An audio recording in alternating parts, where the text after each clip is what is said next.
Hello, everyone, and welcome to Education in Focus, powered by Chalkboard News. I'm Dan McCaleb, Vice President of News and Content at the Franklin News Foundation, publisher of Chalkboard.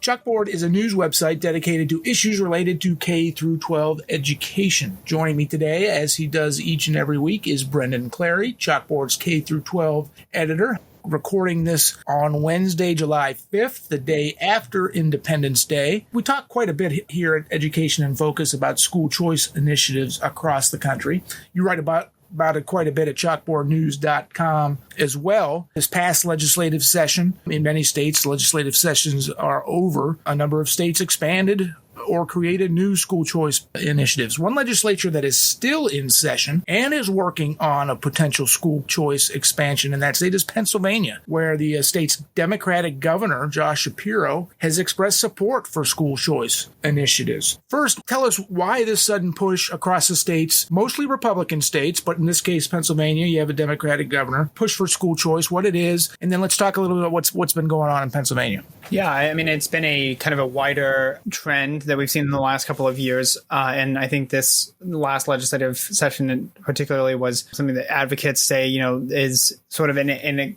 a longer term push towards educational choices. And so we've seen, some states enacting what they call universal choice, where the programs are fully funded. Any student who wants to take public money to a private school, they can do that. So I know that Arkansas recently had that happen, and that was implemented, and other states have expanded their sort of options, allowing students to take public money to private schools. And so that's been, who I've talked to about this have said, the pandemic, parents seeing what their students were learning, that's a big factor. And I think also kind of this idea of like, we're rethinking things anyway.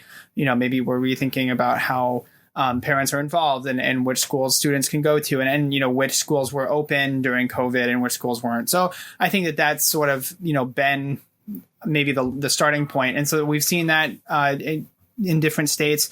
The Pennsylvania governor is not actually the only Democrat to sort of kind of change on the party line from this. So there was a Democratic lawmaker in North Carolina, I believe, who switched and made it possible on school choice, essentially, and said that she supported school choice measures and made it possible for legislation to come through that otherwise would not be possible. So, it's sort of this, what advocates say, like, these politicians realizing that this is a winning issue, that this legislation is, it has a lot of backing by parents. So I think that's some of this, political impetus, I guess, behind it.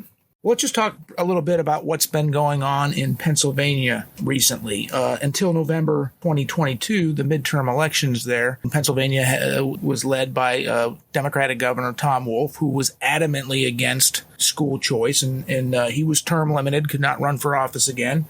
Democrats, to replace former Governor Wolf, put up Josh Shapiro, who ran and won in the state, and he's now the governor of the state, and he has indicated support for school choice initiatives. Generally speaking, Democrats, well, you mentioned one exception there in North Carolina, but generally speaking, Democrats across the country are opposed to school choice initiatives. Teachers' unions generally are opposed to school choice initiatives, and Democrats are closely tied with teacher unions.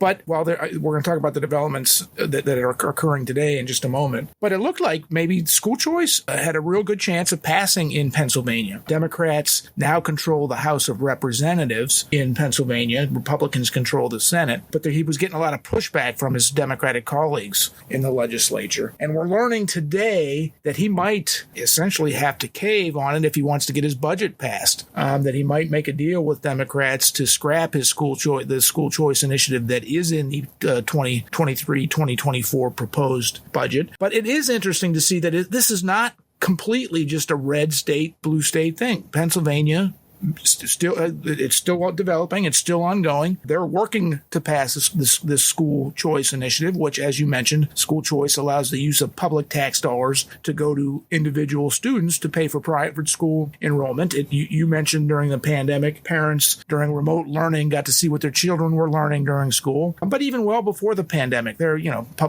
are many public school districts across the country which they're failing kids when it comes to teaching them the basics and allowing them to move on to other educational opportunities and eventually career opportunities. And some of these public schools, their lower income parents are trapped if they don't have an option like these school choice initiatives or whatever. Interesting that at least they're having a serious discussion in what is more of a purple state, with Democrats in control of one chamber of the legislature and the governor's office, and Republicans in control of the other chamber. We don't know how this is going to play out this legislative session, but I think it's refreshing that at least a Democratic governor is saying he's open to it and willing to have a conversation about it. What say you?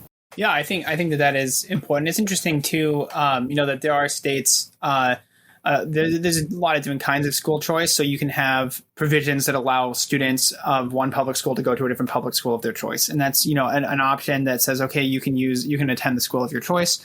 There's also different kinds of programs like education savings accounts for specific kinds of students. So they have, there are some states that have just sort of smaller school choice bills where it's not like a full tuition, but it's maybe $2,500 a year to use on resources or tutoring or books or, that kind of thing for people under 200%, under the poverty line or, under those kinds of different qualifications. And so there's a lot of different kinds of school choice measures out there. And, that there's sort of this backing behind it and that people are having the conversation about it, I think is something that we've been seeing a lot more of for sure. We'll continue to cover it at chalkboardnews.com. And Brendan, you and I will continue to talk about it on Education in Focus. For Brendan Clary, I'm Dan McCaleb. Please subscribe and thank you for listening.